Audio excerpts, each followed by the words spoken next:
முதலாம் அதிகாரத்தை நாம் திருப்பிக் கொள்வோம். முதலாம் அதிகாரம்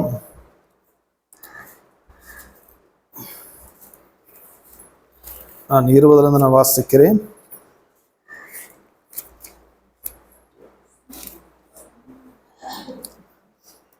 கொலோசியர் நிருபம் முதலாம் அதிகாரம் 19 வாசிக்கிறேன்.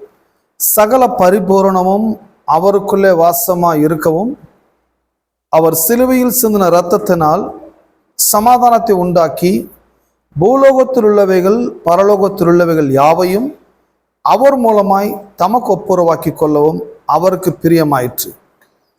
முன்னே அந்நியராயும் துர்க்கிரியினால் மனதிலே சத்துருக்களாயும் இருந்த உங்களையும் பரிசுத்தராகவும் குற்றமற்றவர்களாகவும் கண்டிக்கப்படாதவர்களாகவும் தமக்கு முன்னிறுத்தும்படியாக அவருடைய மாம்ச சரீரத்தில் அடைந்த மரணத்தினாலே இப்பொழுது ஒப்புரவாக்கினார்.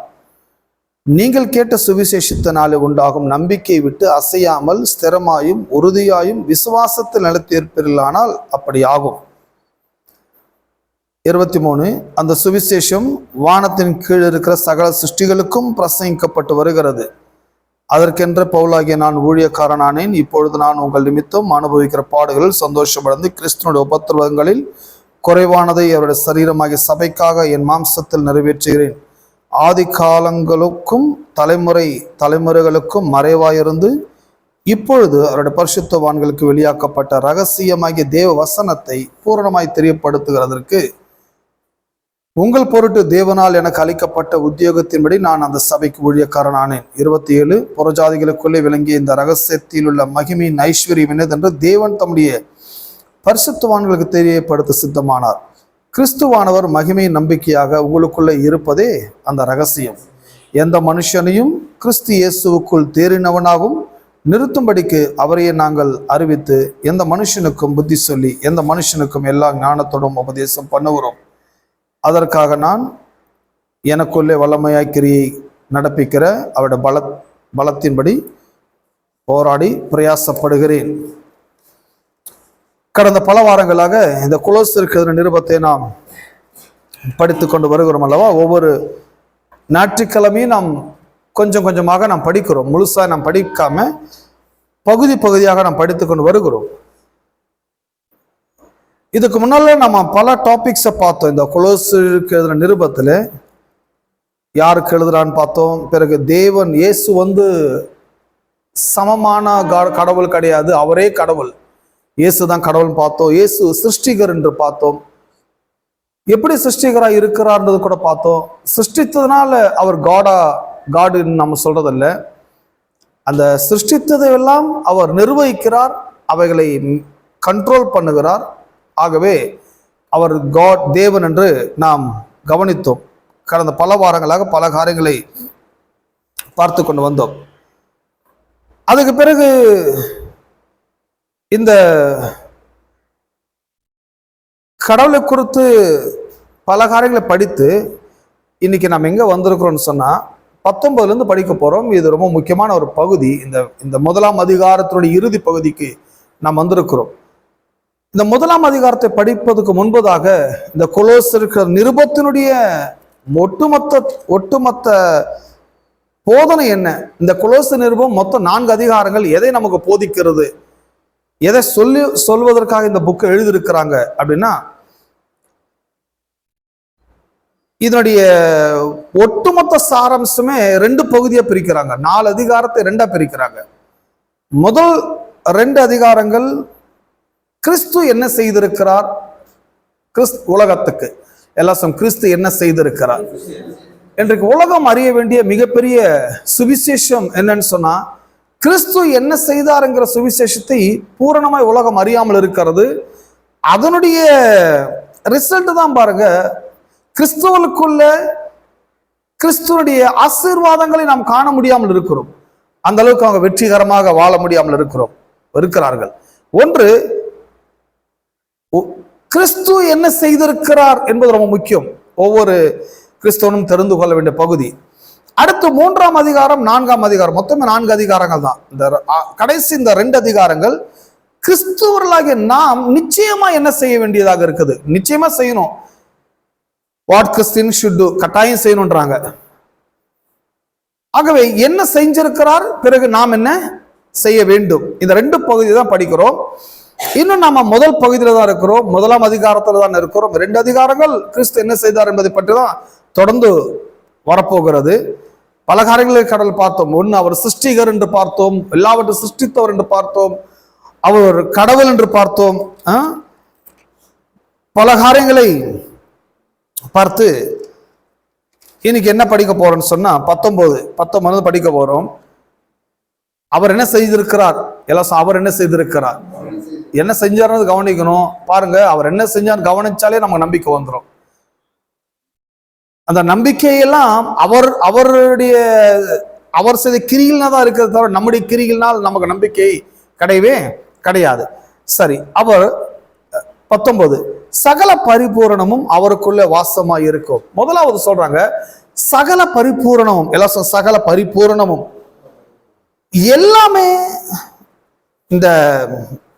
எல்லாமே எங்க இருக்குது அப்படின்னா அவருக்குள்ள இருக்குதுன்றாங்க. எல்லாம் சகலமும் அவருக்குள் இருக்கிறது. இந்த பரிபூர்ணம், எல்லாம் பரிபூர்ணம், இந்த பரிபூர்ணமான வாழ்வு அவருக்குள்ள இருக்குதுன்றாங்க. ஒரு நிமிஷம் இதுல எடுத்துக்கிறேன். சகல பரிபூரணமும் அவருக்குள் வாசமாய் இருக்கவும்.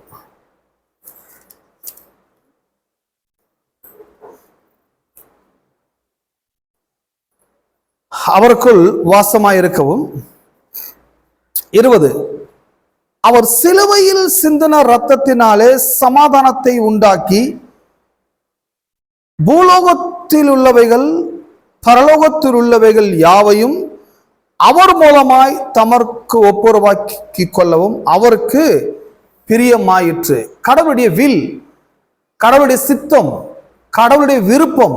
இன்னைக்கு கிறிஸ்தவர்கள் எதை தேடி நிற்கிறாங்கன்னா அவர் சித்தம் என்னன்னு தெரியலையான்னு தேடி நிற்கிறாங்க. கடவுள் சித்தம் என்ன, கடவுள் சித்தம் என்ன, கடவுள் சித்தம் என்ன? இந்த கிறிஸ்தவர்கள் மத்திய இந்த கடவுள் சித்தத்துக்கு பெரிய ஒரு காம்ப்ளிகேட்டடான கொஸ்டின்ஸ்லாம் அவங்களுக்குள்ள இருக்குது. அவங்களை கேட்டீங்கன்னா கிறிஸ்தவர்கள் கடவுள் சித்தம் என்னன்னா அவருக்கு ஒரே சித்தம் தான், நம்ம எல்லாரும் மோட்சம் அடையணும், கடவுளுடைய ராஜ்யத்துல போய் சேரணும், வேற ஒரு சித்தமும் அவருக்கு இல்லை, நமக்கும் இல்லைன்னு சொல்லி அவங்க நினைக்கிறாங்க. தேவனுடைய சித்தம் என்னன்றது இன்னைக்கு கிறிஸ்தவர்கள் விதவிதமா சொல்றாங்க. அவங்களுடைய ஜபத்தை கூட நீங்க கவனிச்சுன்னா பார்க்கலாம். ஆண்டவரே லோகம் வேண்டாப்பா, இந்த உலகமே வேண்டாம் ஆண்டவரே, ராஜ்யத்தில் நான் பங்கடைந்தால் போதும் ஆண்டவரே. நான் ஏற்கனவே சொல்லியிருக்கலவா, நான் போன கோயில் இந்த மாதிரிலாம் பாட்டு பாடினாங்க. லோகம் வேண்டாம், பொண்ணும் வேண்டாம், பொருளும் வேண்டாம், ஒன்றும் வேண்டாம். என்கிட்ட ஏற்கனவே ஒன்றும் இல்லை, இந்த பாட்டை பாடி பாடி இன்னும் இல்லாம ஆகிட்டாங்க. லோகம் வேண்டாம் வேணான்றது வார வாரம் பாடுறது, பாடி பாடியே மைண்ட் எல்லாம் எல்லாருக்கும் அந்த ஒண்ணு வேணான்றது மைண்ட் செட்டப் ஆயிடுச்சு அவங்களுக்கு. கிறிஸ்தவர்கள் மத்தியில போனீங்கன்னா ஒன்று வேண்டாம் ஒன்று வேண்டாங்கிறது அது ஒரு ஸ்லோகம் மாதிரி ஆயிடுச்சு. எதனா இருந்தா நம்ம நரகத்துக்கு போயிடுவோம், எதுவுமே வேண்டான்றது அதுதான் கிறிஸ்தவருடைய குவாலிஃபைடே. அதான் ஒண்ணுமே இல்லாம இருக்கதான் நல்ல கிறிஸ்தவன், எல்லாம் இருந்தா அவன் கிறிஸ்தவனே இல்லைன்ற மாதிரி அவங்க புரிஞ்சு வச்சிருக்கிறாங்க. இதெல்லாம் காரணம் என்ன, ஏன் அப்படி இருக்கிறாங்க அப்படின்னா இதெல்லாம் கடவுள் சித்தமான, அதெல்லாம் கடவுள் சித்தம் கிடையவே கிடையாது. இன்னும் சொல்ல போனா கடவுளை குறித்த சரியான அறிவு இருக்கும்போது, சரியான அபிப்பிராயம் அவருக்கு ஏற்பட்டிருக்கும் போது இந்த உலகத்தில் உள்ளவைகள் எல்லாம் அவர்களுடையதாகவே அது மாறிவிடுகிறது. ஏமேன். இந்த உலகத்தில் உள்ளவைகள் எல்லாம் ஜனங்களுடையதாக மாறிவிடுகிறது. ஆனால் இந்த பூமியில் உள்ளவைகள் எல்லாம் இன்னைக்கு கிறிஸ்தவ மத்தியில் இருக்குதா அப்படின்னு கேட்டீங்கன்னா கிறிஸ்தவ மத்தியில் அது கிடையவே கிடையாது. ஏன்னு சொன்னா கிறிஸ்தவர்கள் என்ன நினைக்கிறாங்க அப்படின்னு சொன்னா அவங்களுக்கு பரலோகம் என்பது வேற, பூலோகம் என்பது வேற. பரலோகத்தையும் பூமி ஒன்னாக்கிடாதீங்க பாஸ்டர், அது இது ஒன்னா சேர்த்துறாதீங்க அப்படின்றாங்க. பரலோகன்றது வேற, பூலோகன்றது வேற. பரலோகத்தில் கடவுள் இருக்கிறார், பூமியில பிசாசு இருக்குது, பாவம் இருக்கிறது, அநியாயம் இருக்குது, அக்கிரமம் இருக்கு சொல்லி இந்த கிறிஸ்தவர்கள் எப்படி டிவைட் பண்றாங்கன்னா பூமியையும் பரலோகத்தையும் வெவ்வேறாய் பிரிக்கிறார்கள். எல்லாம் பூமியும் பரலோகத்தையும் இந்த பிரிக்கிறதுல அவங்க ரொம்ப கெட்டிக்காரங்க போல கிறிஸ்தவர்லாம். இங்க பாருங்க 20ஆம் வசனத்துல உங்களுடைய வேதத்தை நீங்க திருப்பிக் கொள்ளுங்கள். இந்த சிலுவையில என்ன நடந்துச்சுன்றத பேசுறாங்க. சிலுவை, எல்லாம் சிலுவை சிலுவையில என்ன நடந்துச்சு? வெறும் ரத்தம் சிந்தினாரு, காயப்பட்டாரு, அடிக்கப்பட்டாரு, அங்க கண்ணை மூடி செத்து போனாரு, ஆவி விட்டாரு.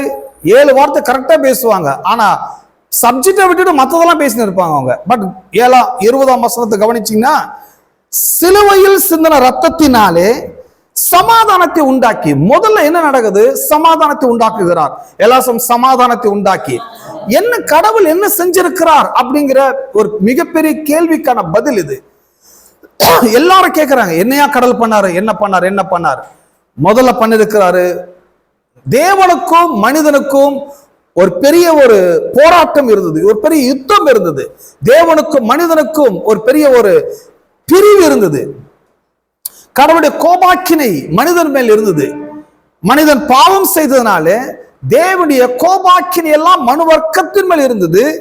இந்த மனு வர்க்கத்தின் மேல் வரக்கூடிய அந்த தண்டனையை, அந்த கோபத்தை, அந்த ஆக்கினையை, அந்த பனிஷ்மெண்டை மனு வர்க்கத்தினுடைய பிரதிநிதியாக இயேசு கிறிஸ்து அதை ஏற்றுக்கொண்டிருக்கிறார். சோ நம்ம மேல வரக்கூடிய தண்டனை, ஆக்கினை, அந்த கோபாக்கினை, அந்த பனிஷ்மெண்ட் எல்லாம் இயேசுவின் மேல் ஏற்பட்டு, இயேசுவை தேவன் கொன்று அவரை கொலை செய்து ரத்தம் சிந்த வைத்து அவரை சாகடித்தார் பிதாவையே தேவன். ஏன் தேவன் அங்க அடிச்சது? நம்ம கண்களுக்கு நேரா யூதர்களை பார்க்கிறோம், ரோமர்களை பார்க்கிறோம், யூதர் பிடிச்சு கொடுத்தாங்க, ரோமர்கள் கொலை செஞ்சுட்டாங்கன்னு பார்க்கிறோம். ஆனா குமாரனை கொல்ற அளவுக்கு ரோமலுக்கோ யூதலுக்கோ கிடையாது, அந்த அளவுக்கு ஒன்றும் சக்தி கிடையாது. ஏன்னா இவங்க அவரை கொல்றதுல எந்த ரீசனும் கிடையாது, இவரை கொல்றதுல என்ன ரீசனும் கிடையாது. காரணமே இல்லாதனால ஏதோ பொய்யான வழக்கெல்லாம் அவர் மேல போட்டு அவரை கொல்றதுக்கு இவங்க பிளான் பண்றாங்க. ஆனா அவரை கொல்வதுல எந்த ஒரு காரணமே கிடையாது. ஆனா பிதா கொல்வதுல காரணம் இருக்கிறது. அவரை கொல்றதுல பிதா அவரை கொல்வதில் ஏன் காரணம் இருக்குது? மனிதன் செய்த பாவத்தை மனுஷன் அனுபவிக்கணும். அது எல்லா மனுஷனும் அனுபவிப்பதுதான் நியாயம். எல்லா மனுஷன் மேலேயும் மரணம் வரணும், எல்லா மனுஷனும் ரத்தம் சிந்தணும், எல்லா மனிதனும் காயப்படணும். ஆனா எல்லா மனிதனுக்காகவும் ஒருவர் காயப்பட்டு, ஒருவர் ரத்தம் சிந்தி, ஒருவர் அடிக்கப்பட்டு, ஒருவர் பலியாக மாறுகிறார். அவர்தான் ஆண்டவராகிய இயேசுக்கு.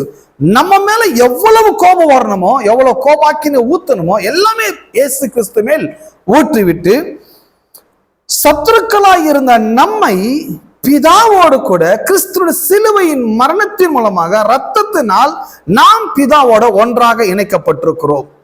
ஆமென். இதுதான் பிதாவுக்கும் மனுவர்க்கத்துக்கும், கடவுளுக்கும் மனுஷனுக்கும் ஒரு சமாதானம் ஏற்பட்டிருக்கிறது. இதை யார் அந்த சமாதானத்தை ஏற்படுத்தி கொடுத்தது? யார் இந்த கடவுளுக்கும் மனுஷனுக்கும் இந்த ஐக்கியத்தை, உறவை ஏற்படுத்தி கொடுத்ததுன்னு சொன்னா ஆண்டவராகிய இயேசு கிறிஸ்து சிலுவையின் சிந்தின ரத்தத்தினாலே சமாதானத்தை உண்டாக்கி, சமாதானத்தை உண்டாக்கி, இந்த சமாதானத்தை உண்டாக்கினா கடவுளோடு கூட சமாதானமான மனுஷன் இழந்து போன அனைத்தையும் பெறுவதற்கான வழி அது ஒன்றுல மட்டும்தான் இருக்கிறது. உங்களுக்கு எல்லாருக்குமே தெரியும், அந்த இளையகுமாரன் மூத்தகுமாரன்ங்கிற ஒரு கதை கூட பார்க்கிறோம். அதுக்கு இளையகுமாரன் மூத்தகுமாரன் தான் அதுக்கு பைபிள்ல கொடுக்குற ஹெட்டிங். இவங்க சொல்ல கெட்ட குமாரன் நல்ல குமாரன் வச்சிருக்கிறாங்க. சரி, ஏதோ ஒண்ணு, இந்த கெட்ட குமாரன் ஈஸியா புரியும் நமக்கு இல்ல. இந்த யார கெட்ட குமாரன் சொல்றாங்கன்னா, ஒரு பையன் வீட்டை விட்டு ஓடி போயிடுறான், அவங்க அப்பா கிட்ட சண்டை போட்டு சொத்தெல்லாம் எடுத்துட்டு போறான். இது ஒரு பெரிய ஒரு கதையை நமக்கு விவரிக்கிறது. கடவுளை விட்டு ஒரு மனுஷன் போன மாதிரி ஒரு அப்பா விட்டு ஒரு பையன் போறான். போனவன் என்ன நடக்கிறான், எப்படி இருக்கிறான்? கடவுள் விட்டு போனா எப்படி இருக்கணுமோ அவனை பாருங்கன்றாங்க. ஒரு மனுஷன் கடவுள் விட்டு போனா பன்னி மேய்க்க கூட லாக்கி கிடையாதுன்ற மாதிரி ஆயிடுறான். கடைசியில அவனுக்கு சாப்பிட வழி இல்லாம, வறுமை, சாபம், நல்ல உடுப்பு இல்லாம, அந்த ஆகாரம் இல்லாம, ஒரு நல்ல ஒரு உறக்கம் இல்லாம, ரெஸ்ட் இல்லாம மிகப்பெரிய அவமானப்படுத்தப்படுகிறான். இதுதான் தேவனை விட்டு பிரிந்து போகிற மனிதனுடைய வாழ்வாய் இருக்கிறது. இந்த பையன் இந்த மாதிரி ரொம்ப கஷ்டப்படுறான். ஒரு பன்னி மேய்ச்சி சாப்பாடு இல்லாம, தூக்கம் இல்லாம, நிம்மதி இல்லாம வாழ்றான். ஆனா இந்த பையனுக்கு, இந்த வெளியே போன பையன் இப்படி வாழ வேண்டிய அவசியம் அவனுக்கு கிடையாது, இப்படி வாழ வேண்டிய நிலையிலும் கிடையாது. ஆனா இது இப்படி ஒரு நிலையை அவனாக உருவாக்கி கொண்டிருக்கிறான். இந்த நிலையை யாரும் அவனுக்கு உருவாக்கி கொடுக்கல, இந்த நிலையை அவனே உருவாக்கி கொண்டான். இப்ப பாருங்க, இந்த சமாதானத்துக்காக விளக்கத்தை நான் கொடுக்கிறேன். இவன் புத்தி தெளிந்து, எல்லாம் புத்தி தெளிந்துன்னா தன் குடும்பத்தை குறித்த அறிவு வந்து, தன் தகப்பனை பற்றிய புரிதல் ஏற்படும் பொழுது, அந்த வெளிப்பாடு உண்டாகும் போது இவன் தான் தன் தகப்பன் இடத்துல போறான். சோ தகப்பன் வந்து அவனுடைய குற்றத்தை எல்லாம் மன்னிக்கிறார். எல்லாம் தகப்பன் குற்றத்தை எல்லாம் மன்னிக்கிறார், அவனை ஏற்றுக்கொள்ளுகிறார். இதுதான் கடவுள். கடவுள் இப்படிதான் பண்றாரு. மனுஷனுடைய பாவங்களை எல்லாம் மன்னிக்கிறார், மனுஷன் அக்கிரமங்கள் எல்லாம் மன்னிக்கிறார். கிறிஸ்துவனுடைய சிலுவையின் மரணத்தினால் உண்டாயிருக்கிற இரத்தத்தினால் மனு வர்க்கத்தின் பாவங்கள் அனைத்தும் மன்னிக்கிறார். எதுவே நம்புகிறீர்கள்? மன்னிப்பு மட்டுமல்ல, இங்க என்ன நடக்குது, இந்த அப்பா என்ன பண்றாரு அவருக்குன்னா, இவன் போகும்போது எல்லாம் கொண்டு போனா, ஆனா வரும்போது எல்லாம் இழந்து போய் வரான். ஒண்ணுமே கிடையாது அவங்ககிட்ட. அவனுக்கு நல்ல ஒரு வஸ்திரம் இல்லை, நல்ல ஒரு செருப்பு இல்லை, ஒரு தோற்றமே இல்லை, எல்லாம் இழந்து போனவனா வருகிறான். வேதம் சொல்லுகிறது, அவங்க அப்பா அவனுக்கு மோதிரத்தை கொண்டு வாருங்கள், எல்லாம் மோதிரத்தை கொண்டு வாருங்கள். மோதிரம்ன்றது அந்த குடும்பத்தினுடைய வாரிசுன்றது அது வெளிப்படுத்துகிறது. இந்த குடும்பத்தின் வாரிசு இவன். அந்த மோதிரம் யார் கையில் இருக்குதோ அந்த அந்த அந்த குடும்பத்தில் இருக்கிற வேலையாட்கள் எல்லாம் அந்த மனிதனை மதிக்கிறார்கள். இவர் ராஜாவுடைய எஜமானுடைய குமாரன் என்று வெளிப்படுத்தப்படுகிறது. சோ மோதிரத்தை கொடுப்பது மட்டுமல்ல, அவனுக்கு வேண்டிய விலையுயர்ந்த வஸ்திரங்களை உடுத்தி அவன் என்ன பண்றாங்க, ரொம்ப கிராண்டா அவனை வரவேற்கிறார்கள். அநியாயம் பண்ணிட்டு போனவனை அவ்வளவு கருணையோடு அவ்வளவு இரக்கத்தோடு கூட ஏற்றுக்கொள்வார். என்ன நடக்குது, அந்த பையனுக்கும் அவங்க அப்பாவுக்கும் ஒரு பெரிய சமாதானம் ஏற்படுகிறது. இந்த சமாதானம் மட்டும்னா என்ன நடக்குதுன்னா, இவன் இழந்து போன அனைத்தையும் இப்ப ரெக்கவரி பண்ணி கொள்ளுகிறான். இழந்து போன அனைத்தையும் எல்லாம் எதெல்லாம் இழந்தானோ, நிம்மதி, சமாதானம், சந்தோஷம், காசு, பணம் எல்லாம் இழந்துட்டான். என்றைக்கு தன் அப்பாவை பற்றின அறிவு, தன்னுடைய பிதாவை பற்றின புரிதல் அவனுக்கு ஏற்படும் போது அவன் எல்லாவற்றையும் இப்போ ரெக்கவரி பண்ணிக் கொள்கிறான். மதிப்பை ரெக்கவரி பண்ணிக் கொள்கிறான், மானத்தை ரெக்கவரி பண்ணிக் கொள்கிறான், நல்ல வருமானத்தை ரெக்கவரி பண்ணிக் கொள்கிறான். இழந்து போன அனைத்தையும் திரும்பவும் அவன் பெற்றுக் கொள்கிறான். இதுதான் மீட்பாய் இருக்கிறது. இதுதான் சால்வேஷன் சொல்றோம். ரட்சிப்பு, ரட்சிப்புன்றது என்ன? கிறிஸ்தவர்கள் தேவனை விட்டு தூரமானார்கள், தேவனுக்கு சத்துருக்கள் ஆனார்கள், தேவனை விட்டு வழி விலகி போயிட்டாங்க. இப்படி தூரமாய் போன மனு வர்க்கத்தை எல்லாம் இழந்து போனதை தேடவும் ரட்சிக்கவுமே மனுஷகுமாரன் பூமிக்கு வந்தார். இயேசு வந்தது மட்டுமல்ல, இழந்து போனதை தேடினார், மனிதனை மீட்டெடுத்தார், மனிதனுடைய பாவங்களுக்காக பரிஷ்காரமானார், மனிதனுடைய பாவங்களுக்காக ரத்தம் சிந்தினார், மனுஷனை மீட்டெடுத்தார். இப்ப என்ன நடக்குது? மீட்கப்பட்ட இயேசு கிறிஸ்துவை விசுவாசிக்கிற ஒவ்வொரு மனிதனும் ரட்சிக்கப்படுகிறான். இந்த காலை வேளை அதை விளங்கிக் கொள்ள வேண்டும். இயேசு கிறிஸ்துவை விசுவாசிக்கிற ஒவ்வொரு மனிதனும் மீட்படைகிறான், ரட்சிக்கப்படுகிறான். இதுதான் கிறிஸ்தவத்தில் நடக்கிற மிகப்பெரிய ஒரு மாற்றம். இயேசு விசுவாசிக்கிறோம். எந்த இயேசு விசுவாசிக்கிற? எப்படி விசுவாசிக்கிற?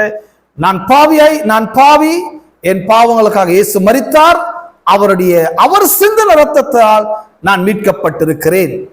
நான் மீட்கப்பட்டிருக்கிறேன். சோ இந்த ஒரு புரிதல் ஏற்பட வேண்டும். மீட்கப்படுவேனா, பட்டிருக்கிறனா, படப்போறனா, இதுவே பல குழப்பம்.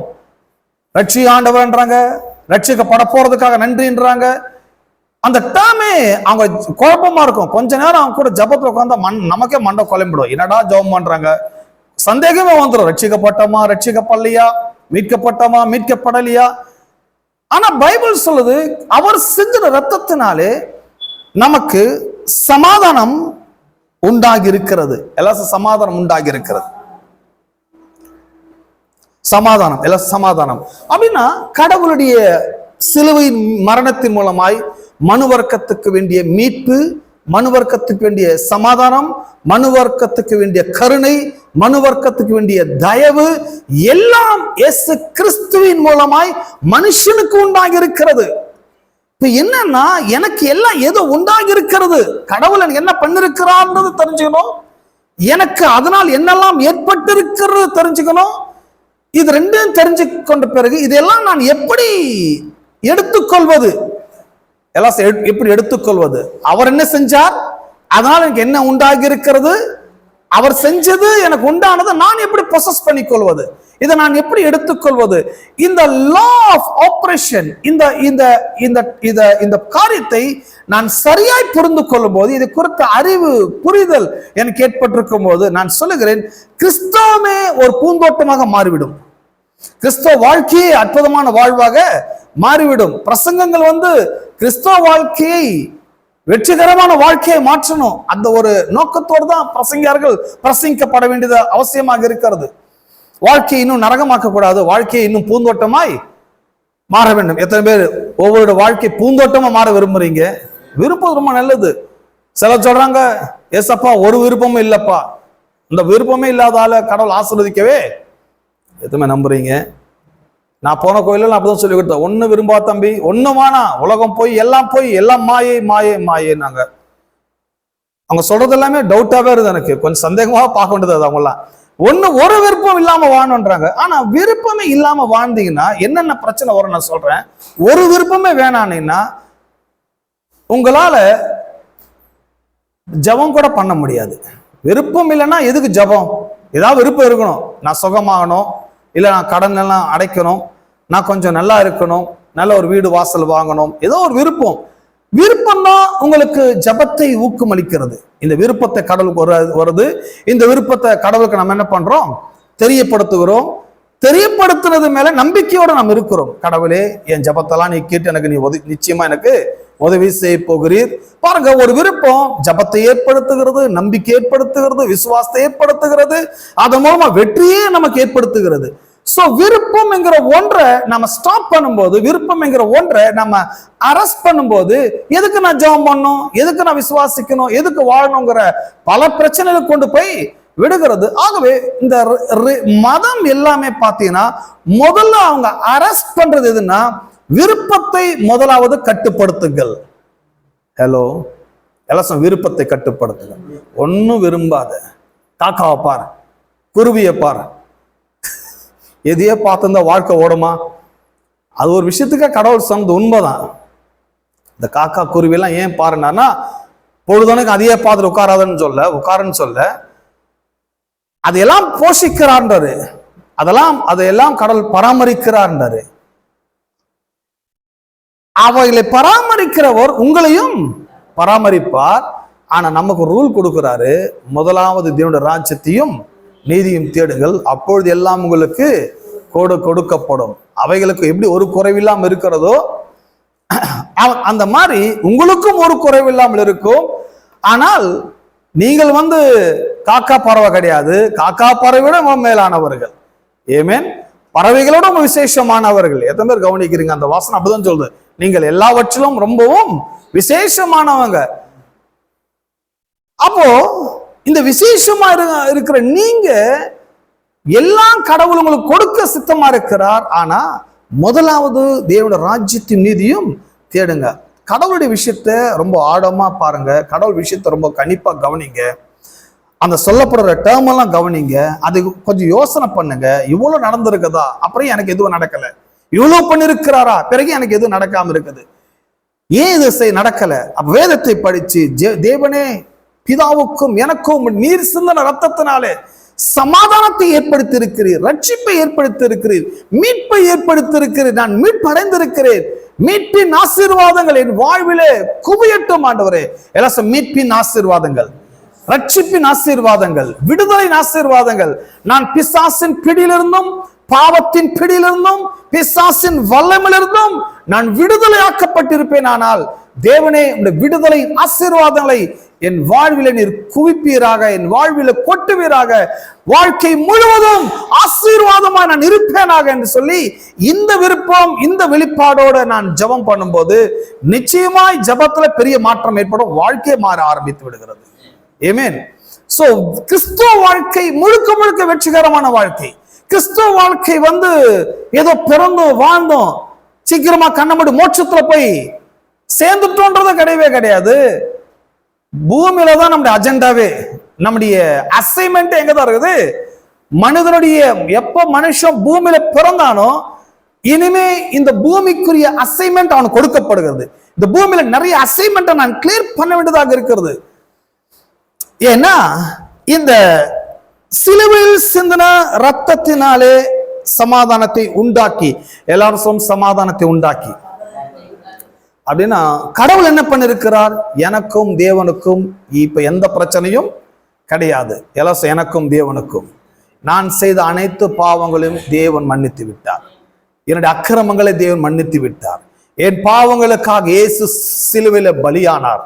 ஆகவே நான் தேவனை அணுகுவதில் எந்த தடையும் கிடையாது. நான் தேவனை அணுக முடியும், தேவன் அண்டையில சேர முடியும், இயேசுவின் ரத்தத்தினால் கடவுளிடத்தில் செல்ல முடியும்.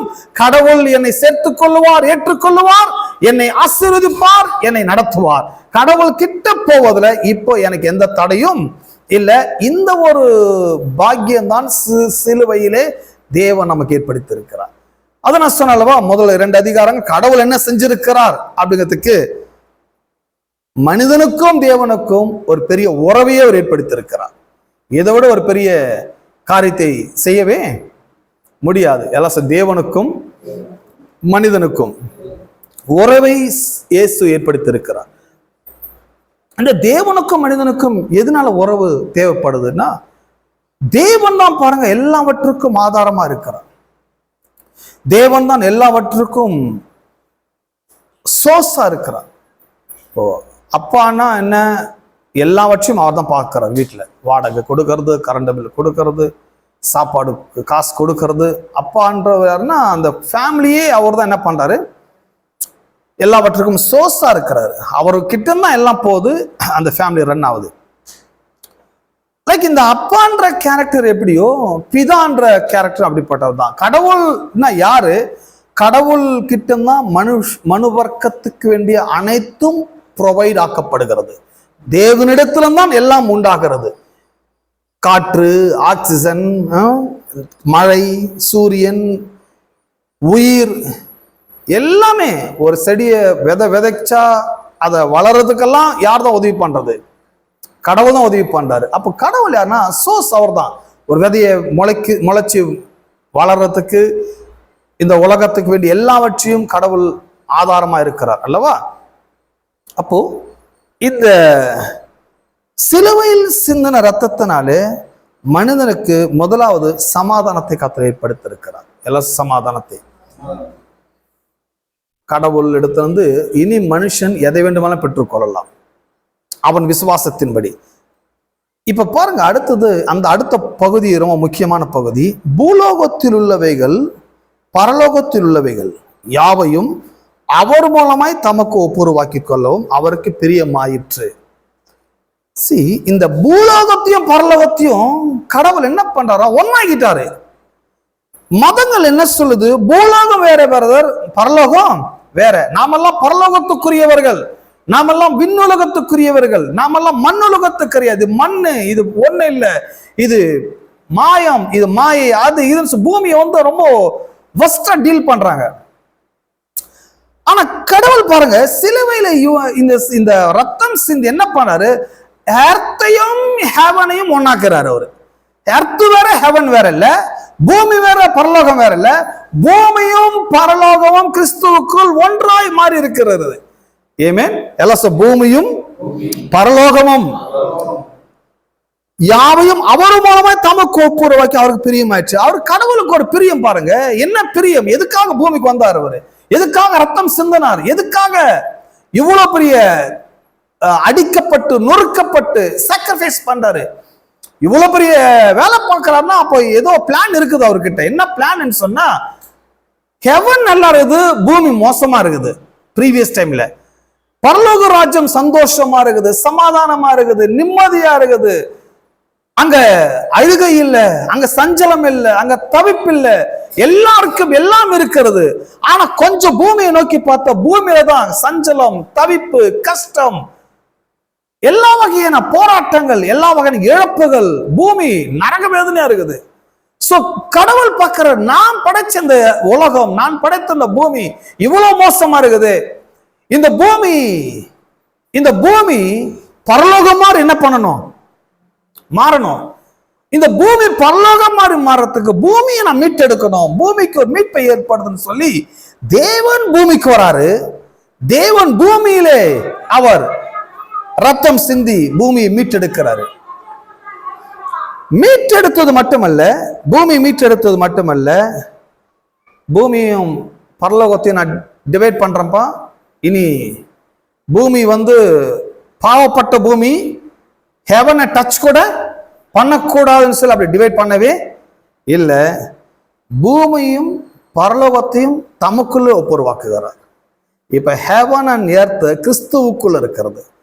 பரலோகமும் பூலோகமும் எல்லாம், பரலோகமும் பூலோகமும் அவர் மூலமாய் தமக்கு ஒப்புருவாக்கி கொள்ளும், அவருக்கு பிரியமேற்ற. அதான் கடவுளுடைய விருப்பம். பூமி பரலோகம் மாதிரி மாறணும், பூமி சொர்க்கம் மாதிரி இருக்கணும், பூமி ஆசீர்வாதமா இருக்கணும். ஏன்னா அவர் கிரியேட் பண்ண பூமி கெட்டு போறது அவருக்கு பிரியம் கிடையாது. ஆனா அவர் கிரியேட் பண்ணப்பட்ட பூமி நல்லா இருப்பது அவருக்கு ரொம்ப பிரியமா இருக்கிறது. அப்போ கடவுளுடைய அசைன்மெண்ட் எதை பற்றியதாக இருக்குதுன்னா பூமியை பற்றியதாகவே இருக்குது. ரெண்டாவது பாத்தீங்கன்னா அவருடைய ஜபத்துல கூட பாருங்க, அவர் என்ன பிரேயர் பண்றாரு? பரம மண்டலங்கள் இருக்கின்ற எங்கள் பரலோக பிதாவே, உம்முடைய நாமம் பரிசுத்தப்படுவதாக, உம்முடைய ராஜ்யம் வருவதாக, உம்முடைய சித்தம் பரலோகத்துல செய்யப்படுகிறது போல பூலோகத்திலையும். பாருங்க பிரேயர் கூட எப்படி இருக்குது? பரலோகத்தையும் பூமியும் ஒன்னா இணைக்கணும். பரலோகத்துல தேவ சித்தம் எதுவோ அதெல்லாம் பூமியிலையும் நடைபெறணும். இந்த பூமி ரொம்ப முக்கியம். பூமியை நாம ரிஜெக்ட் பண்ற கூடாது. மெயினா மனுஷனுக்கு வேண்டிய எல்லா ஆதாரங்களும் பூமியில தான் இருக்குது. மனுஷன் பூமியில படைக்கப்பட்டிருக்கிறான். மனுஷன் பரலோகத்துக்காக படைக்கப்படவில்லை, மனுஷன் பூமிக்காக படைக்கப்பட்டிருக்கிறான். ஆனால் இந்த பூமியை பரலோகம் மாதிரி ஆக்க வேண்டியது மனிதனோட பொறுப்பா இருக்கிறது. ஹலோ, விளங்குதா நான் பேசுறது? மனுஷன் பூமிக்காக படைக்கப்பட்டிருக்கிறான். ஆனா பூமி சரியில்லையா? பூமியை பரலோகமாக மாற்ற வேண்டியது யாருடைய பொறுப்பு? மனிதனுடைய பொறுப்பு. பூமியை நாம் ரிஜெக்ட் பண்றது நியாயமே கிடையாதுன்றாரு. பூமியை எப்படி ஏற்படுத்தினாரு? பிதாவே உம்முடைய சித்தம் எல்லாம் பூமியில நிறைவேறட்டும், பரலோகத்தின் சித்தம் பூமியிலே உண்டாகட்டும். ஒவ்வொரு குடும்பம் செழிப்பை நோக்கி போகணும், ஒவ்வொரு குடும்பம் சமாதானத்தை நோக்கி போகணும், ஒவ்வொரு குடும்பம் ஆசீர்வதிக்கப்படணும், ஒவ்வொரு குடும்பம் நிம்மதி, சந்தோஷம், சமாதானம், பொருளாதாரத்தின் ஆசீர்வாதங்கள் குடும்பத்தின் மேல் குவிஞ்சு வரும்பொழுது அந்த குடும்பம் சமாதானமாக மாறி வருகிறது. ஆமென். நிம்மதி அடைகிறது. அந்த குடும்பத்துல எந்த எஃபெக்ட் இருக்குதுன்னா ஹெவன் எஃபெக்ட் அங்க உண்டாகுது, பரலோகத்தின் எஃபெக்ட் அங்க ஏற்படுகிறது. ஆமென். இந்த பூமி அப்படி மாறணும்ன்றாங்க. ஒவ்வொரு கிறிஸ்தவர்களும் பரலோகத்தின் சித்தம் கிறிஸ்தவ வாழ்க்கையில் உண்டாகணும். ஒவ்வொரு கிறிஸ்தவ வீடு பரலோகத்தின் வீடு மாதிரி இருக்கணும். எல்லாம் ஒவ்வொரு கிறிஸ்தவனுடைய வீடு பரலோக வீடா இருக்கணும். வீட்டுக்குள்ள வந்தா அது குட்டி பரலோகமா இருக்கணும். அந்த வீட்டுல நிம்மதி, அந்த வீட்டுல சமாதானம், அந்த வீட்டுல அமைதி, அந்த வீட்டுல பெருக்கம். எப்படி அது ஏற்படுது? அந்த வீட்டில் இருக்கிறவங்க தேவனை நம்புகிறார்கள். அந்த வீட்டில் இருக்கிறவங்க பிதாவுடைய சித்தம் நடக்கட்டும்னு கேட்கிறாங்க. அந்த வீட்டில் இருக்கிறவங்க தேவனுடைய சித்தம் உண்டாகட்டும் நம்புறாங்க, ஜபிக்கிறாங்க. எதுவுமே நம்புகிறீர்கள்? எலசம் தேவ சித்தம், எலசம் தேவனுடைய சித்தம்.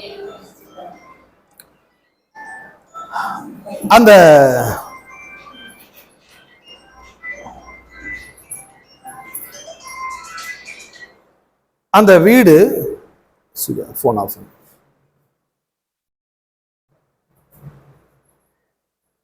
அந்த அந்த குடும்பம் ஜெபம் பண்றாங்க, தேவனே உங்களுடைய சித்தம் நிறைவேறட்டும், சித்தம் நிறைவேறட்டும்.